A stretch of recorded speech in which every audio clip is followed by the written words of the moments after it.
नमस्कार दोस्तों, Kautilya academy Jabalpur branch के यूट्यूब चैनल पर आपका स्वागत है। दोस्तों, हमने पिछली वीडियो में राज्य सेवा प्रारंभिक परीक्षा के 10वीं यूनिट के तहत गौड़ और भील जनजाति का विस्तृत अध्ययन किया था। आज के इस वीडियो लेक्चर में हम मध्य प्रदेश की प्रमुख जनजातियों के अंतर्गत ही कोरकू जनजाति, कोल जनजाति, अगरिया जनजाति और पनिका जनजाति का अध्ययन करेंगे। अब हम कोरकू जनजाति के बारे में देखते हैं।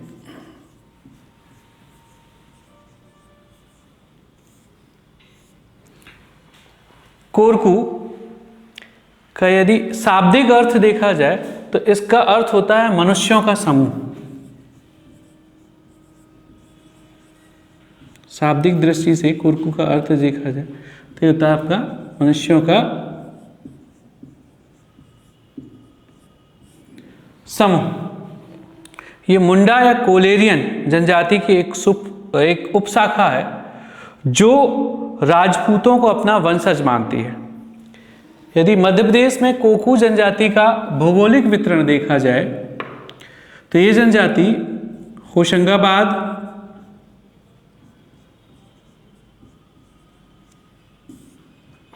बैतूल, हरदा, छिंदवाड़ा,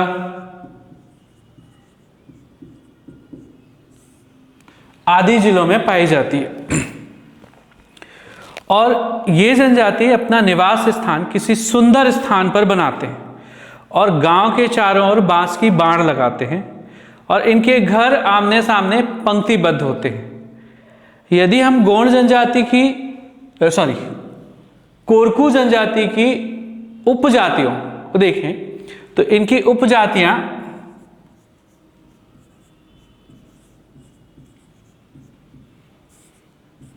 कोरकू जनजाति की उपजातियां बोवई, पठारिया,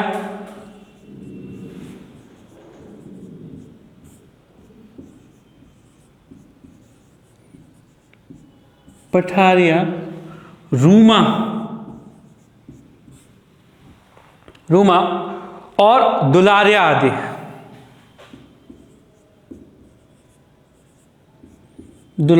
आदि। निवास के आधार पर भी इनके कई वर्ग हमको देखने को मिलते हैं, जैसे बावरिया,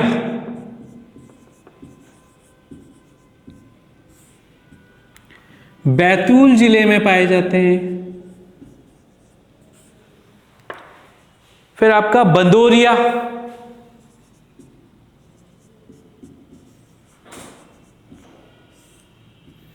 ये पचमढ़ी में निवास करते हैं। दुलारिया ये हरदा और खंडवा क्षेत्र में पाए जाते हैं।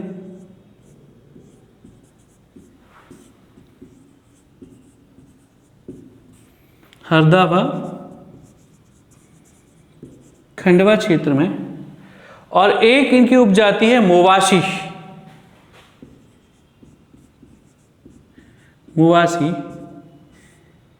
इनके बारे में कहा जाता है कि आपराधिक प्रवृत्ति के होते हैं। चलिए, अब हम कोरकू जनजाति की सामाजिक व्यवस्था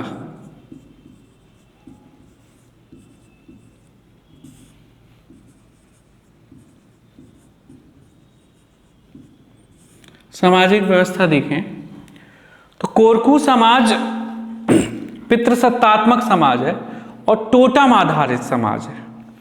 ठीक, समाज में इनमें संयुक्त या परिवार में संयुक्त परिवार प्रणाली पाई जाती है और वर्ग के आधार पर इनके दो वर्ग मिलते हैं, एक राज कोरकू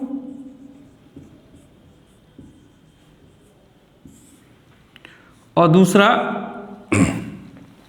पोथरिया कोरकू।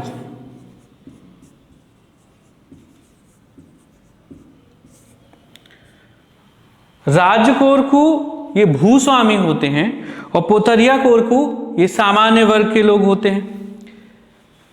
सामाजिक व्यवस्था के अंतर्गत इसमें कोरकू जनजाति में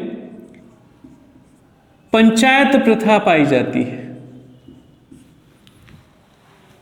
जिनमें और पंचायत का जो प्रधान होता है, प्रधान, ये परंपरागत होता है।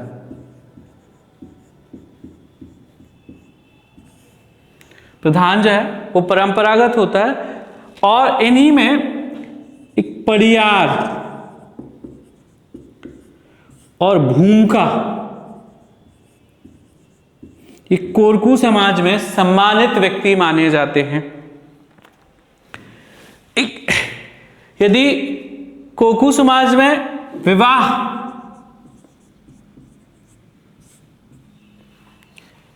विवाह देखें तो कोरकू समाज में सगोत्र विवाह यानी एक ही गोत्र में विवाह की अनुमति नहीं दी जाती, अर्थात ये निषेध है। और एक विशिष्ट विशेषता इस समाज की ये है कि वधू मूल्य के तहत जो राशि प्राप्त होती है वो उसको पंचायत को दी जाती है। ठीक, राजी बाजी यदि विवाह के प्रकार में देखें तो राजी बाजी अर्थात आपसी सहमति से विवाह, यहां पर यह अधिमान्य विवाह है। इसके अलावा घर दामाद प्रथा,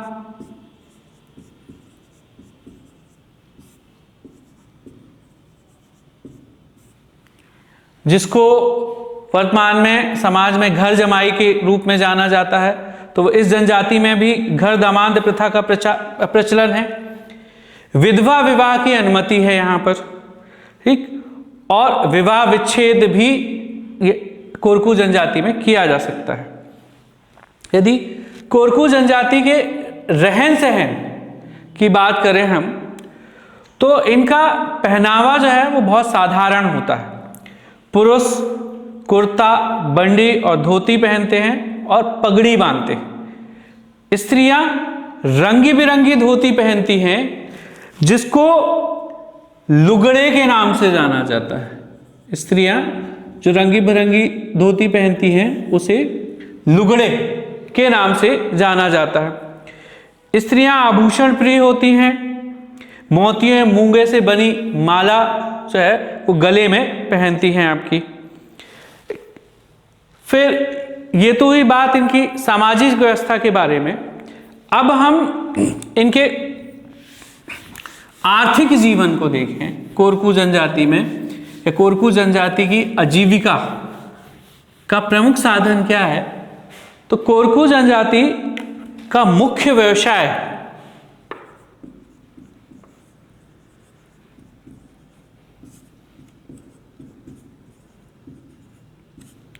इनका मुख्य व्यवसाय या आजीविका का प्रमुख साधन जो है वो कृषि है। इसके अलावा ये शिकार, मछली पालन, पशुपालन, वनोपज संग्रह करके भी अपना जीवन यापन व्यतीत करते हैं। कोरकू जनजाति का धार्मिक एवं सांस्कृतिक जीवन देखा जाए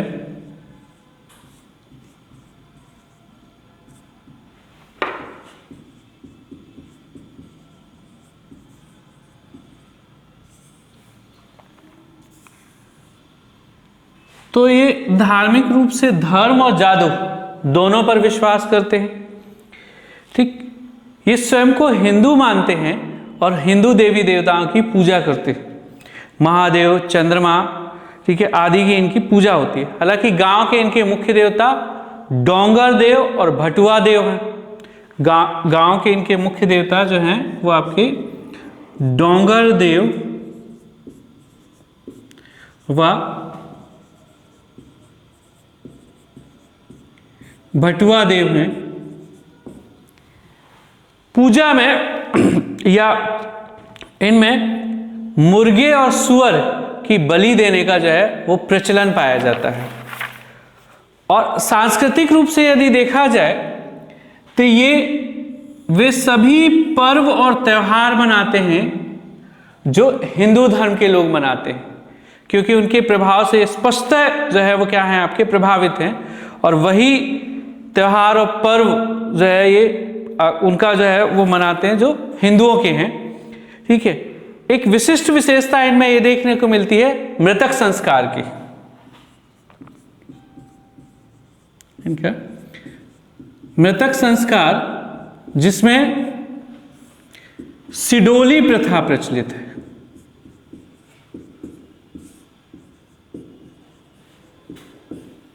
सिडोली प्रथा, इस प्रथा के अंतर्गत मृतक की स्मृति में एक स्तंभ या लकड़ी का एक स्तंभ जो है वो लगाया जाता है।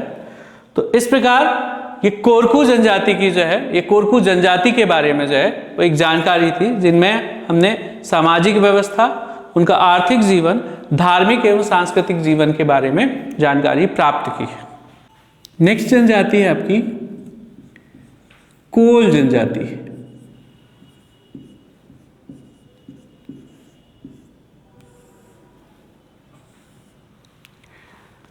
कोल जनजाति मुंडा समूह के अत्यंत प्राचीन जनजाति है, जिसका मूल निवास स्थान रीवा का कुराली क्षेत्र माना जाता है। रीवा जिले का कुराली क्षेत्र।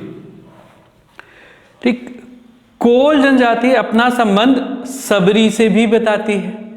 ठीक है, इस जनजाति का उल्लेख रामायण, महाभारत, विष्णु पुराण, मत्स्य पुराण आदि प्राचीन ग्रंथों में भी मिलता है।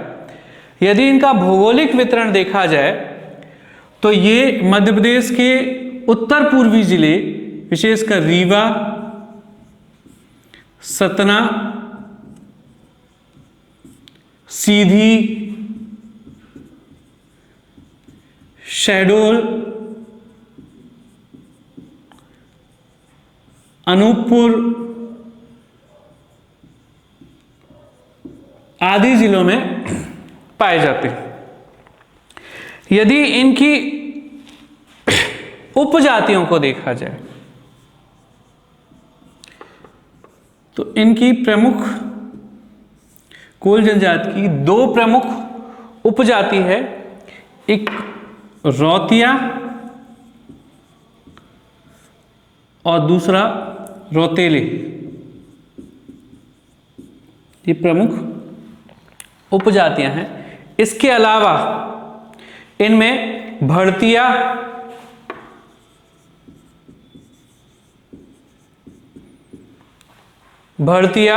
दशोरा और कठोतिया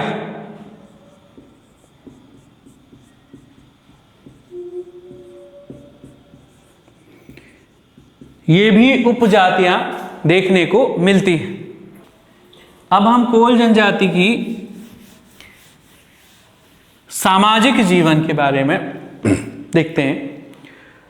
तो कोल जनजाति पितृसत्तात्मक और पितृस्थानीय जनजाति है।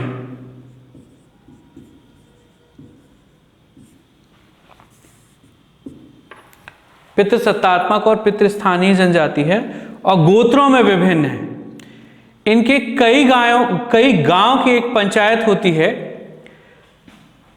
जिसे गोहिया कहते हैं, जो इनके मध्य विवादों का निपटारा करती है। गांव का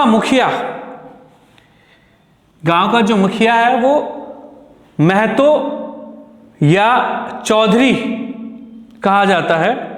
ठीक है, और ये लोग गांव के पास ही, मुख्य गांव के पास एक टोला बनाकर रहते हैं जिसे कोल्हिन टोला कहा जाता है, जिसे कोल्हिन टोला के नाम से जाना जाता है। विवाह देखें तो इनमें सर्वश्रेष्ठ विवाह का जो स्वरूप है, वो मंगनी विवाह है। इसके अलावा राजी बाजी, विधवा विवाह और तलाकशुदा स्त्री से भी विवाह करने की इनमें प्रथा पाई जाती है। वधू मूल्यहीन जनजातियों इस जनजाति में जो है वो प्रचलित है। रहन सहन देखा जाए तो कोल जनजाति की महिलाएं साज सज्जा पर विशेष ध्यान देती हैं और गहनों के साथ गुदना, ठीक है, गहने तो इनके मुख्य आकर्षण होते ही होते हैं, ठीक है। ये गुदना प्रिय भी जनजाति है। ये जनजाति शाकाहार और मांसाहार दोनों है, लेकिन गाय और शेर का मांस नहीं खाते, ठीक। ये जनजाति शराब भी नहीं बनाती, लेकिन उत्सवों पर शराब का उपयोग करती है, ठीक है, और शराब का सेवन किया जाता है उत्सवों पर। यदि हम इनके आर्थिक जीवन की बात करें या इनके आजीविका की साधन की बात करें, तो ज्यादातर कोल जनजाति के लोग खेतीहर मजदूर हैं।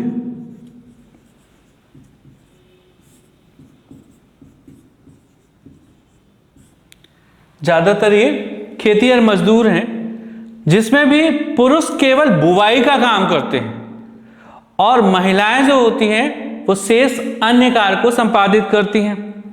इसके अलावा ये कारखानों और चूंकि माइंस एरिया में इनका संकेंद्रण ज्यादा पाया जाता है, तो माइन में, खदानों में भी ये, ठीक है, मजदूरों के रूप में जो है वो कार्य करते हैं।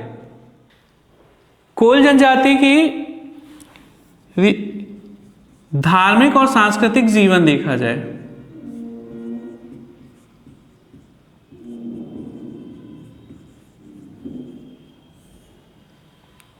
तो कोल जनजाति हिंदुओं के संपर्क के कारण हिंदू देवी देवताओं की ये पूजा करते हैं।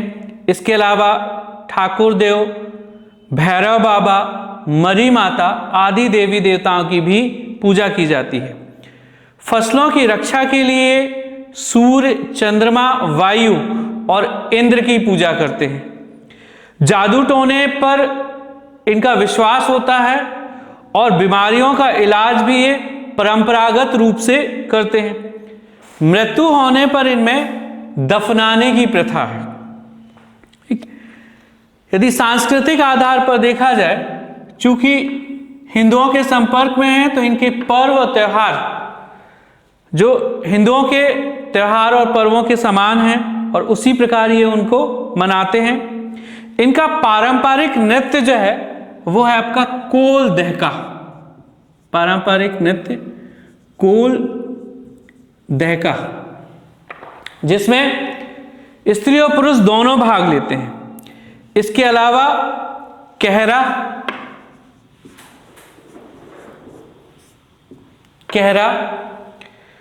दोतलिया और नारदीय,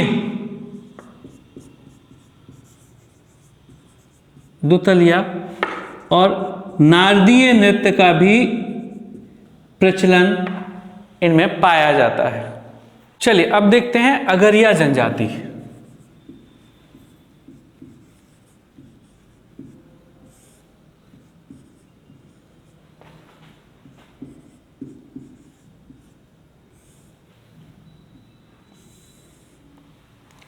अगरिया जनजाति गौड़ जनजाति की एक उप जनजाति है। मंडला और शहडोल क्षेत्र में ये निवास करती है और इनका परंपरागत व्यवसाय जो है वो लोहे को गलाना है। लोहे को गलाना। प्राचीन काल में यदि देखा जाए तो कोल क्षेत्र में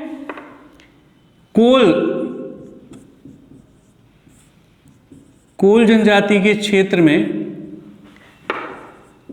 असुर जनजाति ये लोहे को गलाने का काम करती थी। उसी प्रकार गौड़ जनजातीय क्षेत्र में, ठीक, अगरिया जनजाति एक आदिवासी लोहार है, ठीक, और ये लोहे को गला करके विभिन्न औजार जैसे खेती के लिए कुल्हाड़ियां, हंसिया आदि बनाने का जो है, ये आदि बनाने में कुशल होते। इसी के आधार पर इनका जो प्रमुख देवता है अगरिया जनजाति का, चूंकि लोहे का काम करते हैं तो इनका प्रमुख देवता लोहासुर है। लोहासुर, ये इनके प्रमुख देवता माने जाते हैं, जो जिनका निवास स्थान धधकती हुई भट्टी, ठीक है, जलती हुई या धधकती हुई भट्टी को माना जाता है। और ये अपने देवता को काली मुर्गी का भेंट चढ़ाते हैं। काली मुर्गे का जो है वो भेंट चढ़ाते हैं। इस जनजाति का यदि हम प्रिय भोजन की बात करें तो इस जनजाति का प्रिय भोजन है सुअर का मांस, और ये उड़द दाल को शुभ मानते हैं। विवाह आदि अवसरों पर उड़द दाल का जो है वो प्रयोग किया जाता है, और पवित्रता के आधार पर इसका जो है वो प्रयोग किया जाता है। हालांकि सभी प्रकार के अनाज, सभी प्रकार के मोटे अनाज, कंदमूल आदि का ये प्रयोग करते हैं। इनमें भी अन्य जनजातियों की तरह गुदनाने की प्रथा, वधू मूल्य का प्रचलन और विधवा विवाह भी प्रचलित है।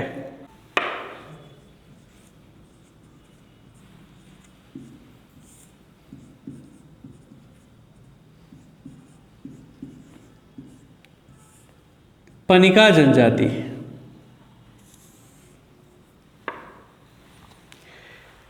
पनिका जनजाति सीधी और शहडोल, मध्य प्रदेश के सीधी और शहडोल जिलों में पाई जाती है, और इनका मानना है कि कबीर का जन्म जल में हुआ था और उसे एक पनिका महिला ने जो है वो उनका पालन पोषण किया था। इसलिए ये जनजाति अपने आप को कबीरपंथी कहते हैं। कबीरपंथी मानते हैं और अपने आप को ये कबीरहा कहते हैं। और कबीर की ही तरह ये निर्गुण विचारधारा के उपासक होते हैं। हालांकि इनमें एक शक्ति पनिका होती है। शक्ति पनिका जो देवी देवताओं की पूजा करते हैं। ऐसा माना जाता है कि पृथ्वी पर सबसे पहले पनिका जनजाति ने ही कपड़े बुनने का कार्य प्रारंभ किया था। तो आज भी ये जनजाति एक बुनकर जनजाति के रूप में है, एक बुनकर जनजाति के रूप में है। ये जनजाति के लोग मांस मदिरा का सेवन नहीं करते। मांस और मदिरा का सेवन इस जनजाति के लोग यानी पनिका जनजाति के लोग मांस मदिरा का सेवन नहीं करते हैं। यह जनजाति कई गोत्रों में बटी हुई है और इनके गोत्रों को कुर कहा जाता है। इनके गोत्रों को कुर कहा जाता है और कई कुर मिलकर कुरहा का निर्माण करते हैं और कुरहा के सदस्य आपस में परस्पर विवाह नहीं करते। ठीक, हालांकि इनमें भी वधूमूल्य, पुनर्विवाह, देवरभावी विवाह आदि की परंपरा पाई जाती है। और एक और विशेष बात जो पनिका जनजाति के बारे में है कि पनिका जनजाति मध्य प्रदेश में किन्हीं क्षेत्रों में ये अनुसूचित जनजाति के रूप में अधिसूचित है और किन्हीं क्षेत्रों में ये अन्य पिछड़ा वर्ग में भी शामिल है। नेक्स्ट देखते हैं पारधी जनजाति।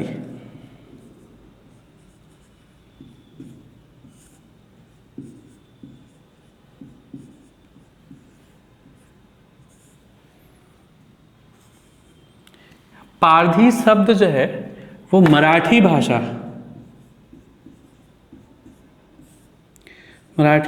की पारद का तद्भव रूप है जिसका अर्थ होता है आखेट। ठीक, अर्थात इसके अंतर्गत ये पारधी जनजाति के अंतर्गत बहेलियों को भी शामिल कर लिया जाता है। अब यहां पर देखें तो मध्य प्रदेश में पारधी, ठीक है, मध्य प्रदेश के विभिन्न भागों में पाए जाते हैं, लेकिन विशेष रूप से भोपाल, रायसेन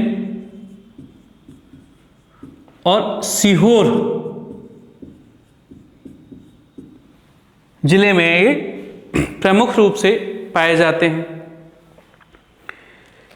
पारधी और शिकारी में एक मूल अंतर यह है कि शिकारी जो है वो बंदूक आदि का प्रयोग करके शिकारी करता है और पारधी जो है वो फंदा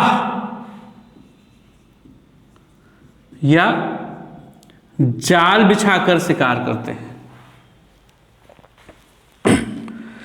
मतलब ये शिकार करने के लिए जाल का इस्तेमाल करते हैं। ठीक, पारधी विशेषकर वन्य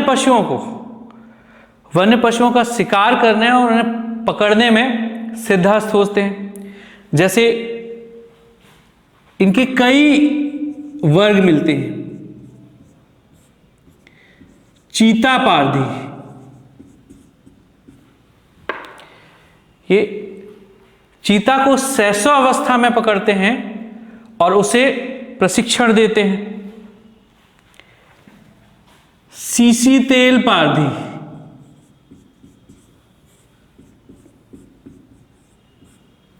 सीसी तेल पारधी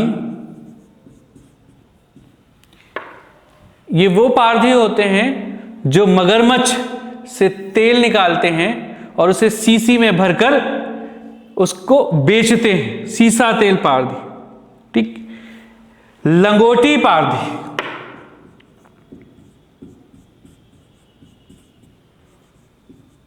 लंगोटी पारधी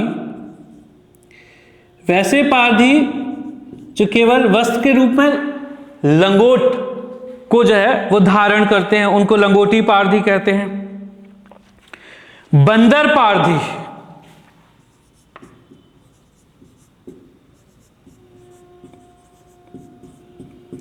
ये बंदरों को नचाने वाले जो है वो पारधी होते हैं, उनको बंदर पारधी के नाम से जाना जाता है। और फांस पारधी,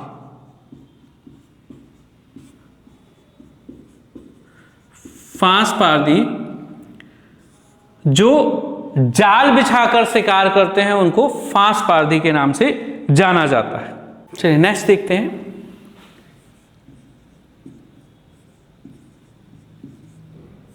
खैरवार जनजाति,